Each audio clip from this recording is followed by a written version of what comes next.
حضرت ہود علیہ السلام کی قوم کا نام قوم عاد تھا، جس کا آغاز طوفان نوح میں بچ جانے والے لوگوں سے ہوا تھا۔ یہ قوم ساحل سمندر پر ریت کے ٹیلوں والے علاقے احقاف میں آباد تھی۔ اللہ تعالیٰ نے انہیں لمبے چوڑے جسموں اور بہت مال و اولاد سے نوازا تھا۔ انہوں نے اللہ تعالیٰ کا شکر کرنے کی بجائے تکبر کیا اور کہنے لگے کہ ہم سے بڑھ کر قوت والا کون ہوگا، اور شرک میں مبتلا ہو گئے تھے۔ اللہ تعالیٰ نے قوم عاد کی اصلاح کے لیے حضرت ہود علیہ السلام کو رسول بنا کر بھیجا۔ حضرت ہود علیہ السلام نے اپنی قوم کو ایک اللہ کی عبادت کی دعوت دی۔ آپ علیہ السلام نے لوگوں کو اللہ تعالیٰ کے ساتھ شرک کرنے سے منع فرمایا، اور آپ علیہ السلام نے اپنی قوم سے فرمایا کہ اے میری قوم، تم اللہ کی عبادت کرو، تمہارا اس کے سوا کوئی معبود نہیں، تو کیا تم ہلاکت سے نہیں ڈرتے؟ آپ علیہ السلام نے ان سے یہ بھی فرمایا کہ میں تمہیں اپنے رب کے پیغامات پہنچاتا ہوں اور تمہارے لیے امانت دار اور خیر خواہ ہوں۔ حضرت ہود علیہ السلام کے بہت سمجھانے کے باوجود بھی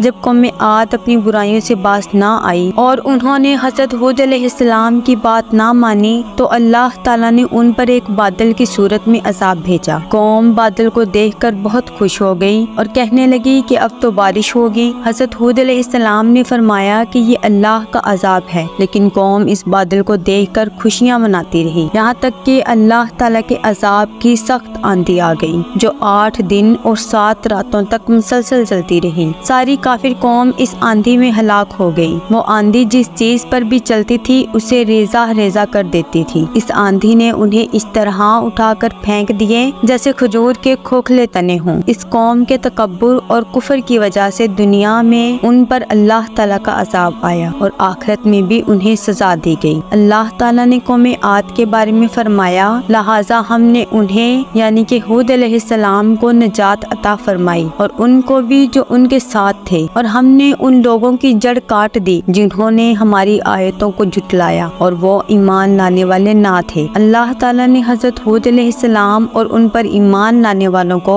اپنے خاص فضل اور رحمت سے آندھی کے عذاب سے بچا لیا تھا۔ عذاب سے بچ جانے والے لوگوں نے اللہ تعالیٰ کا شکر ادا کیا اور اپنی قوم کے برے انجام پر افسوس کیا۔ یہ سب لوگ پھر مدین اور شام کے درمیانی علاقے میں جا کر آباد ہو گئے۔ حضرت ہود علیہ السلام اور قوم عاد کے واقعے سے ہمیں یہ سبق ملتا ہے کہ ہم اپنی طاقتوں اور صلاحیتوں پر اللہ تعالیٰ کا شکر ادا کریں، غرور اور تکبر نہ کریں، اللہ تعالیٰ کے عاجز بندے بن کر زندگی گزاریں۔